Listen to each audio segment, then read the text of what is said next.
Adult Life Skills for Children. A Fable by Eve Baker. Read by Clement Charles. Prologue. The kittens were sitting around in the lounge. Shaky was sketching this family scene. He would have to put himself in the picture at some point. It would add to his collection of drawings. Grandad was on the sofa reading the papers. His hair was, as usual, unruly, and he wore round glasses, making him look very intelligent. And he was, too. PC had her headphones plugged into her ears and was working out some dance steps and counting numbers underneath her breath. The twins, Sly and Teddy, were tumbling around on the carpet. They were playing Connect 4 when a tiny beam of light moving around on the floor and up the wall made them dart after it. Teabag, curled up next to Grandad, was reading a book. Mummy Cat was tidying up after lunch in the kitchen.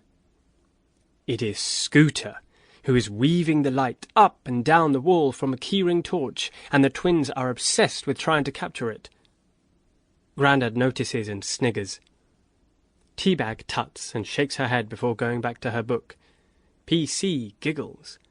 Sly turns to see what PC is laughing at, and follows her gaze to Scooter. Teddy sees what Scooter is doing as well. They immediately pounce on him, and they all tumble around the room, knocking into PC. Suddenly there are 4 kittens in a ball in the centre of the room. Shaky, who is sketching the scene, tries to distinguish between the 2 tiny black kittens that are Teddy and Sly. Sly has the cheekier face, and Teddy has a slightly bigger spray of white fur under her chin, but they have to be together to tell the difference. Scooter looks the same as the twins, but black all over and bigger. PC has long black fur with a white tummy, and she has the long, slim legs of a dancer. Teabag and Mummy Cat are both black and white and super fluffy. All the kittens have orange eyes, except for Teabag and PC. Their eyes are green. Mummy Cat comes in and nestles between Grandad and Teabag on the sofa. She licks Teabag's head, who purrs. Reaching for the remote, Mummy Cat turns on the TV and settles down to watch a quiz show. PC sits down on the floor, leaning against Grandad's knees.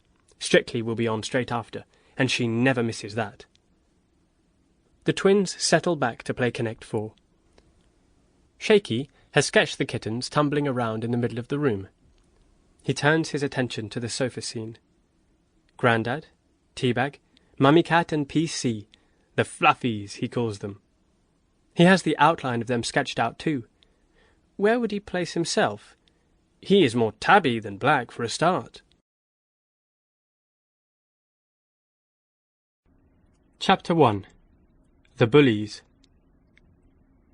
On his way to school one morning, Scooter climbed onto a low bridge at the end of the park and watched the Yedding Brook flow swiftly along. Scooter squeezed through the railings and jumped down along the bank. It had rained earlier that morning, so the tiny river's usual trickling was swollen. He decided not to go to school, but to see where the small river went.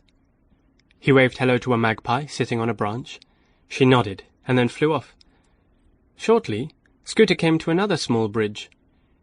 An arm of water came from the left and fed into the main stream.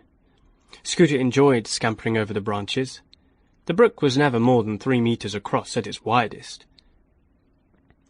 Further along, the water had stopped flowing because a tree root had slipped down the bank and created a plug. Now the banks on both sides became steeper and muddier. Then the brook sucked through a tunnel and ran under a path overhead. Scooter jumped up. He could see that the water flowed through on the other side of the track. The trees and shrubs were thick. Their roots hung precariously exposed, and some trunks, snapped awkwardly through age or high winds, created bridges for him to leap onto and get further along. After a while of leaping from branch to branch, the water stilled. Scooter was going to try to jump across. He felt that the water would only come up to his knees if he fell in, but he would not like that at all. Then he saw another fallen tree. Trotting across, he found himself on a muddy path. Looking down, the brook flowed swiftly again, and then it stopped. Where did Yedding Sample complete. Ready to continue?